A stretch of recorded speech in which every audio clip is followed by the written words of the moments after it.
I need help identifying something. I wish I had a picture or a video. I know anything would be better than an erratic description of an animal that I only saw under the cover of night. I think it was an animal. I was working security for a cemetery at the time. The job is even more boring than it sounds. For the most part, I sat in a booth and read old paperbacks. I walk the grounds a few times a night. I kick out a couple of teenagers once a month, and I clean up after their pranks. That's the extent of the glamour. The headstones aren't as creepy after a few weeks. I was confident, because of that boring routine, that I could handle anything the job threw at me. I was wrong. On this particular night, late June, I saw something odd on one of the parking lot cameras. It was a flash, like someone was running toward the cemetery entrance. I figured it was some punk kid trying to force their way in, so I got up to greet them. I found no one at the gates. I searched with my flashlight, and I called out to announce myself, but there was no one to be found, and nothing to be heard. The dirt was kicked across the paved walkway, like someone had run by, but there weren't any shoe prints that I could make out. I figured it was loose soil, thrown around by that afternoon's high wind. I made a note to sweep it up before the end of my shift. I returned to my booth, took a sip from my coffee, and then nearly jumped out of my skin. Something slammed into the large glass pane, separating me from the outside world. My shirt was suddenly covered in piping hot cappuccino, but I was confident the kids had snuck by me somehow. Now they were playing a game of harass the security guard. It wasn't entirely out of the ordinary. If it wasn't for the coffee on my shirt, I wouldn't have cared. At least, they would have been giving me something to do. When I leapt back outside, I realized what had struck my window. It was a mass of meat and fur, the size of a small dog. There was no way to tell what it used to be. I pulled the pepper spray from my belt and looked around. Suddenly, I didn't feel like I was dealing with children. Something else had crossed my path. Peering into the dark, I tried to swallow my nerves and stand my ground. It was what I was paid to do, right? Maybe. My skin was crawling and my blood was ice cold. I'd never felt the hair stand up on the back of my neck, but I'm sure that it was that night. I felt like I was being watched. It wasn't just a part of a game. I was the game. Then it growled at me. It growled, and I felt it in my bones. I felt it the way a mouse feels a cat purring over the fight to come. The mace in my hand felt like a toy. Was it really going to make a difference? I searched the perimeter for whatever was growling. Nothing. The rumble came in and out from one point and then the next. I didn't get my eyes on the monster until it wanted me to. It stepped purposefully into the beam of my flashlight. I noticed its paws first. I noticed how its fingers spread out long and lanky, almost like the digits of a human hand. I told myself that it couldn't have had a thumb. It wasn't human, after all. It was too big to be human, too wild, too frightening. Its back was hunched, and its posture was kept low to the ground. Its back and shoulders were covered in a thin, wiry hair. It reminded me of a sick dog, those ones you see peeking around the corner of an alleyway from time to time. When my eyes shifted from its body to its face, I froze. Its snout was elongated, just like I expected. Its snarl revealed a row of sharp, yellow teeth. But there were emotions in its gaze. It wasn't looking at me with the indifference of some animal. It wasn't defending its territory or looking for food. I swear, in that moment, I felt hated, and I thought I was dead. I resigned myself to whatever was coming. My mind and my heart gave up. This monster, creeping even closer out of the darkness, was going to be the end of me. My body had different plans, I guess. I pointed the pepper spray in my hands in the direction of the beast, and I fired a stream directly towards it. I was lucky that the animal was already standing downwind. I didn't stick around to see if the stream made contact, if the beast was blinded, or if it turned to run away. I ran away. I ran past the security booth, past the gate, and into my car. When I shut the door beside me, I risked another look outside. The creature, whatever it was gone. There was no sign of it. There was no chase. It didn't yap at my heels. It didn't leave a permanent scar for me to show off to my friends. Maybe that would have convinced them. When I got home, I made some calls. I told anyone I could. I asked if they had seen it lurking anywhere else around town. They called me crazy. They said the late hours had seeped into my blood, made me antsy. They told me I had imagined it. The morning shift caretaker had to clean up its mess, but he didn't see it. He didn't believe either. I guess that's why I'm asking you. Have you heard of anything like this?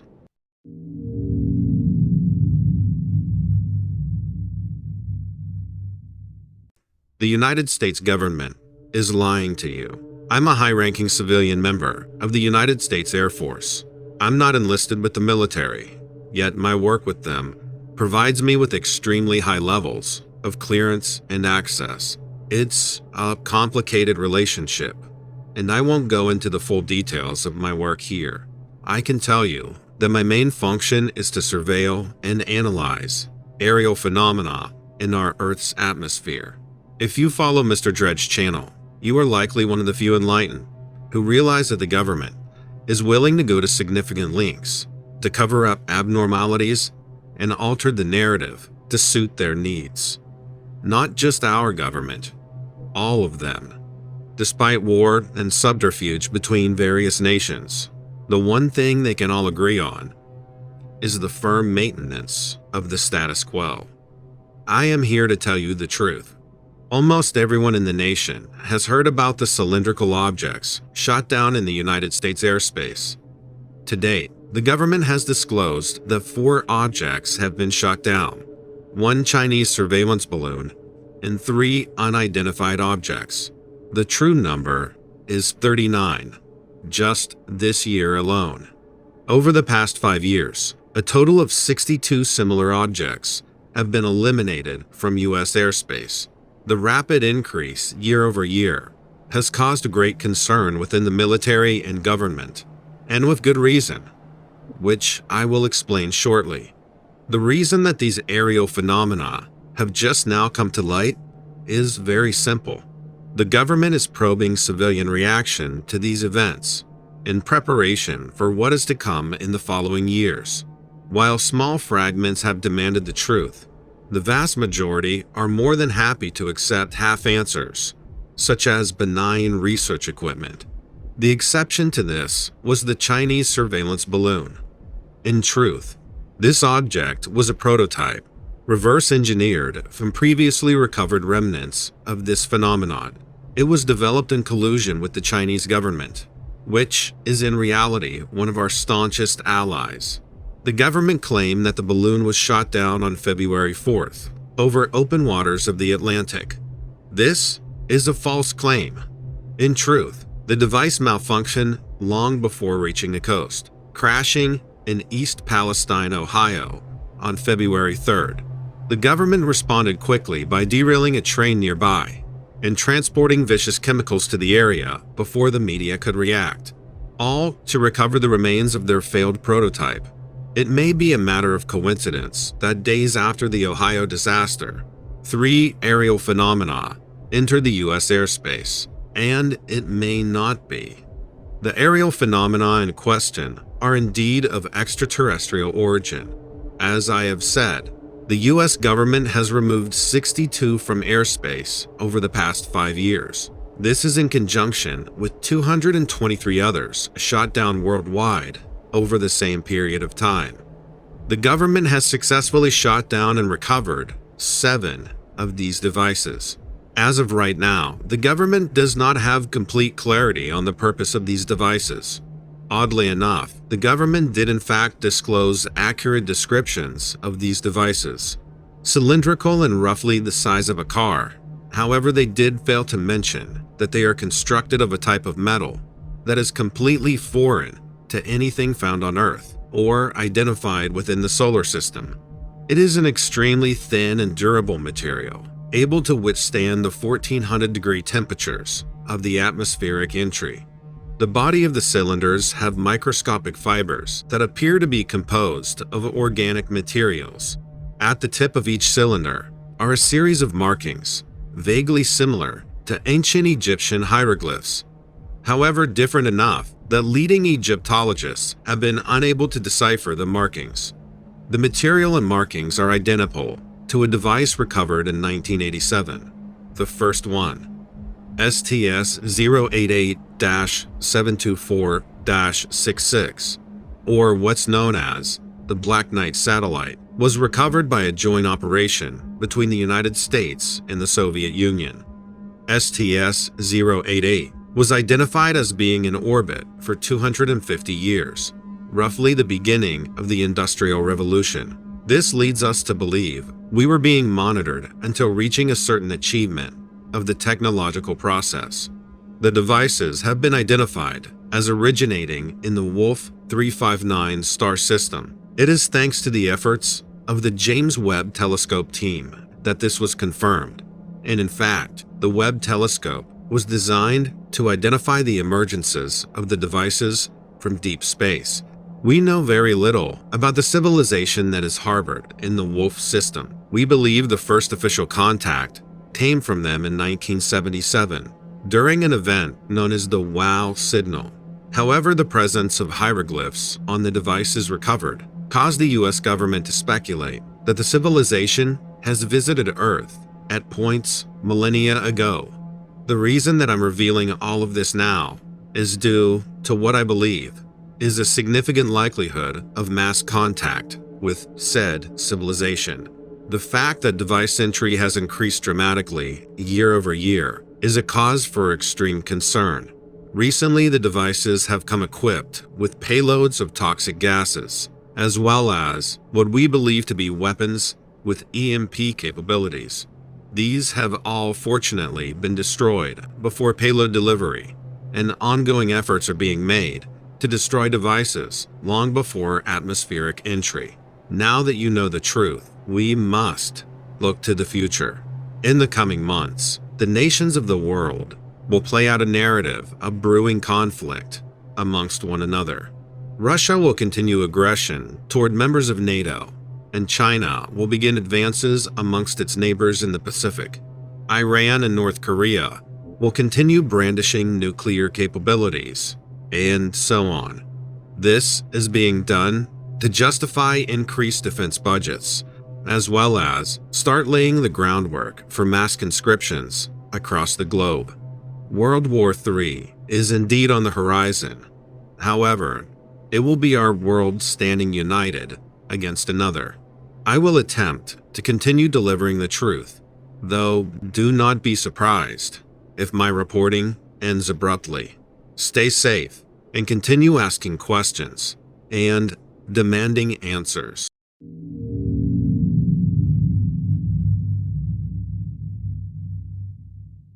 I'm from New Jersey and have lived here my entire life.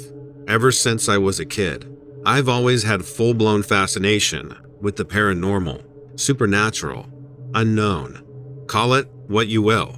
I've always believed there's far more out there that science just can't explain. I've always loved hearing about aliens, Bigfoot, quantum physics, God, the universe, you name it. To me, Life's too short to talk about the normal, mundane, everyday things. I find most people are incredibly materialistic, and I would rather ponder the many mysteries of the universe than hear about what Lamborghini you're going to trade your Ferrari in for. As much as I could flat my gums about what we don't understand, I've only had one true experience where I came face to face with the force of the unexplained. Most people I tell this story to say I just saw some sort of woodland creature in the dark, and my mind was playing tricks on me. Some people will flat out say that I'm lying or I'm crazy, but I know what I saw, and luckily, my best friend was with me, and he saw it as well. One night, my best friend and I decided to go camping in the secluded spot that we found deep in the woods. We were planning on going out there, getting away from everything, and just having a carefree boys' trip. We planned on staying out there for a week and thoroughly prepared and packed accordingly. We had everything we needed: food, beer, tents, lanterns, sleeping bags, entertainment, you name it. We were all set and ready to go. One night, we were sitting around the campfire swapping stories, laughing, and playing our guitars. We really had no idea what we were about to experience. Finally, nature called, and I had to venture into the forest to take a leak. On my way back, what I first thought was just a shadow blocked my path. As I got closer, I started to make out the details of a truly terrifying creature. At first, I didn't want to believe what I was seeing. The thing was huge, with big bat-like wings, glowing red eyes, and hooves. It made these aggressive, threatening movements toward me, and at the time, I thought it had to be either a demon or Satan himself. I was absolutely terrified, and I couldn't move. I was in shock, looking at this hideous, demonic entity toying with me in the woods. Way back when I was a Boy Scout, I was told if you ever saw a bear, you should try to make yourself as big as possible and make as much noise as you could muster.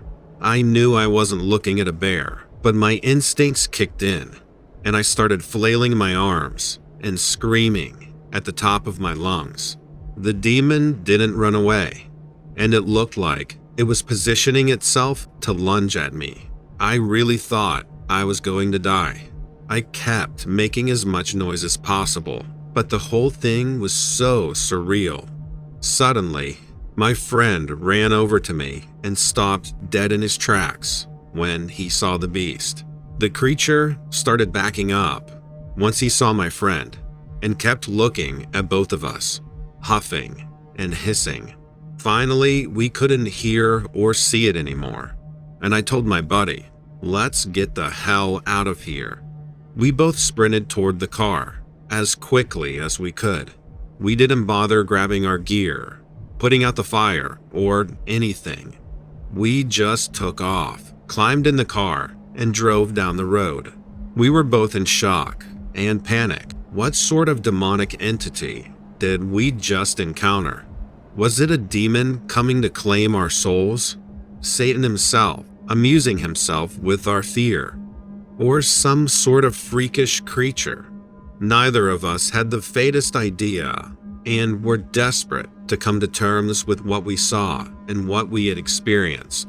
After driving for what felt like hours, we finally made it back to civilization.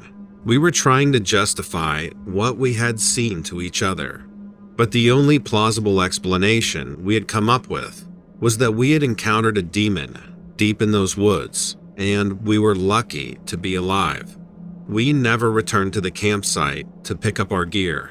Both of us were far too afraid and traumatized to go anywhere near that place. Some time had went by, and my friend called me up and told me that he had been researching online for people who have had similar experiences and discovered a creature known as the Jersey Devil. The Jersey Devil has apparently been sighted thousands of times around the area where we had our terrifying encounter, there are all kinds of first-hand accounts of people witnessing the beast, and it matches the description of what we saw perfectly. Is this some sort of otherwise unknown species that only exists in the area? Is this the same legendary creature that all of us are seeing? As terrifying as the encounter was, and as strange as it was to hear about the Jersey Devil, it was incredibly relieving to know that it wasn't a demon or Satan coming for my soul. All those years of church as a kid had me recounting my past of possible sins I had committed that would warrant a visit from such a demonic entity. I'm certainly not perfect, but I couldn't think of anything I had done that deserves that kind of retribution. It was bizarre reading the accounts of other people who had encountered the creature.